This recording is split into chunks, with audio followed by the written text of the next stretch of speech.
Kung kinakailangan ng pagsasanay ang ating isip para maging matalino at ng ating katawan para maging matatag, ganun din ang puso para madama ang pagdating ng Panginoon.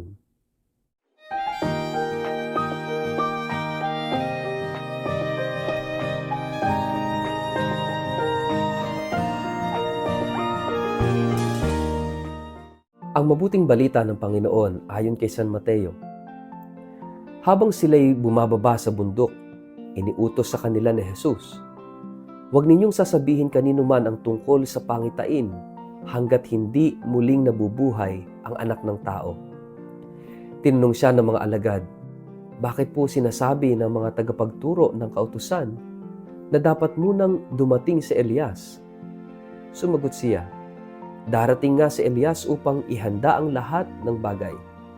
At sinasabi ko sa inyo, dumating na si Elias, ngunit hindi siya kinilala ng mga tao. At ginawa nila kay Elias ang gusto nila, kaya tulad ng ginawa sa kanya, pahihirapan din nila ang anak ng tao." Naunawaan ng mga alagad na si Juan na tagapagbautismo ang tinutukoy niya. Ang mabuting balita ng Panginoon.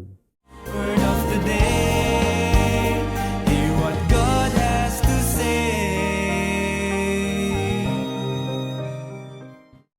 Mapagpalang araw po sa inyong lahat. Kumusta po kayo?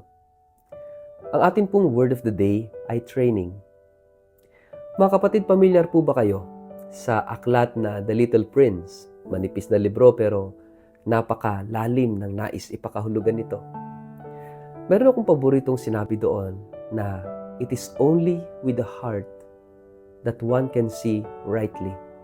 What is essential is invisible to the eye. Napakaganda po, no?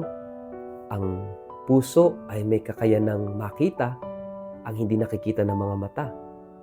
Ang puso may kakayanang makita kung ano ba talaga ang pinakamahalaga. Kaya lang, kinakailangang i-train ng puso. Wala kasing eskwelahan para turuan ang puso, ano? Ang isip, hinuhubog, sinasanay para maging matalino. Kaya nga tayo nag-aaral. Yung katawan, hinuhubog, nag-iehersisyo para maging malakas, matibay at matatag. Pero ang puso, meron bang eskwelahan? Meron bang gym o sports field ng puso para matuto ang puso? Ano ba yung dapat matutunan ng puso? Sabi nga sa aklat na The Little Prince, kinakailangan makita at matutunan ng puso kung ano ba talaga ang mahalaga, kung ano yung essential sa buhay natin. Pero minsan, o baka nga madalas, ang hirap turuan ng puso. Ito yung sinasabi sa atin sa ating ebanghelyo ngayong araw na ito. And I think, ito rin yung diwa sa paglalakbay natin sa panahon ng Adbyento. Advent is a time for us to learn. Turuan ang puso ngayong panahon ng Adbyento. At ano yung napakahalagang matutunan natin ng puso natin sa panahong ito? To see what is really essential. Sa ating gospel ngayong araw na ito, narinig po natin, no, na itong mga tao ay nagtatanong kung paano ba darating ang Mesiyas, sino ba yung Mesiyas. Pero hindi nila maunawaan. Katulad, at ito'y karugtong ng ating pinagninilayan kahapon. Ngayong araw na ito, tinatanong nila, no, kung totoo ba na bago dumating ang Mesiyas, kinakailangan dumating muna si Elias. Dahil ito'y kasama sa prophecy that before the coming of the Messiah, Elijah will return. Babalik daw si Elias. Pero sabi ng Panginoong Jesus, dumating na si Elias. At yan ay sa katauhan ni Juan Bautista. Si Juan Bautista ang propeta, ang makabagong Elias na siyang naghahanda sa daraanan ng Panginoon, ng Mesiyas. Pero hindi nila nagawang mapansin, maunawaan, makita ang pagdating ng bagong Elias na si Juan Bautista. Why? Dahil hindi nakita ng puso na si Juan ay si Elias. They were not able to get the point. They were not able to see kasi blinded ang puso. Sabi nga, it is only with the heart that one can see rightly. Hindi tumingin sa pamamagitan ng puso. Bakit? Kulang ng training yung puso. Kaya nga si Jesus, tinuturuan yung kanyang mga alagad. No? Hindi lang sa utak, hindi lang sa pangatawan, kundi it's formation of the heart, training of the heart. To recognize the most important, to recognize the most essential. At sino ang essential? Sino ang pinakamahalaga sa panahong ito, sa puntong ito, sa ating ebanghelyo? It's Jesus. Itinuturo ni Jesus na si Juan ang bagong Elias at si Jesus ang Mesiyas.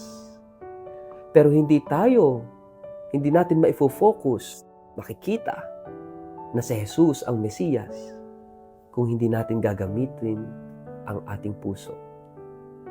It is only with the heart that one can see rightly. And to see rightly is to see Jesus as the Messiah.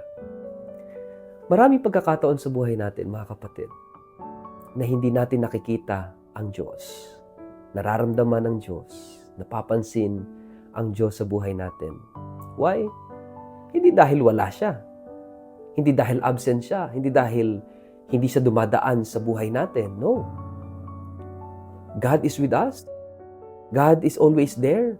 Hindi tayo iniwan. Hindi siya umaalis sa atin. But why is it that we are not able and capable of seeing the presence of God every day sa buhay natin? Bakit hindi natin napapansin ang Diyos kasama natin in all aspects of our life? Because our hearts are not trained to see His presence. Our hearts are not formed to feel God's presence, to understand God's presence sa buhay natin. And that is why we need the training of the heart. Kinakailangan ng paghubog at pagsasanay ng puso para makita si Jesus, makita ang Diyos sa lahat at sa iba't ibang aspeto ng ating buhay. At ang panahon ng Adbyento is for us to be trained, to be formed, hubugin at sanayin ang puso na makita ang Diyos na dumating more than 2,000 years ago. Dumarating every day in the mysteries of the church as we celebrate the sacraments, as we encounter each other, as we encounter other people, especially those who are in need. At si Jesus ay darating sa wakas ng panahon, sa oras ng ating kamatayan at sa huling paghuhukom. Lahat ng ito nagtuturo sa atin that Jesus is the same yesterday, today, and forever. He is the Emmanuel.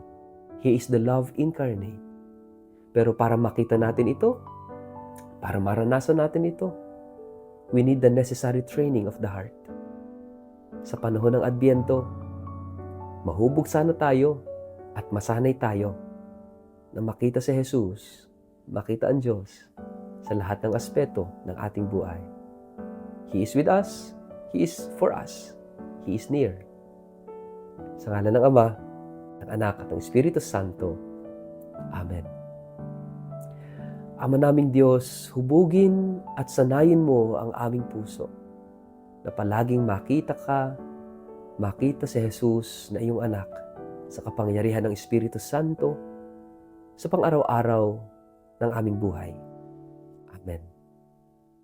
Pagpalain po kayo at ingatan ng makapangyarihang Diyos, Ama at Anak at Espiritu Santo. Amen.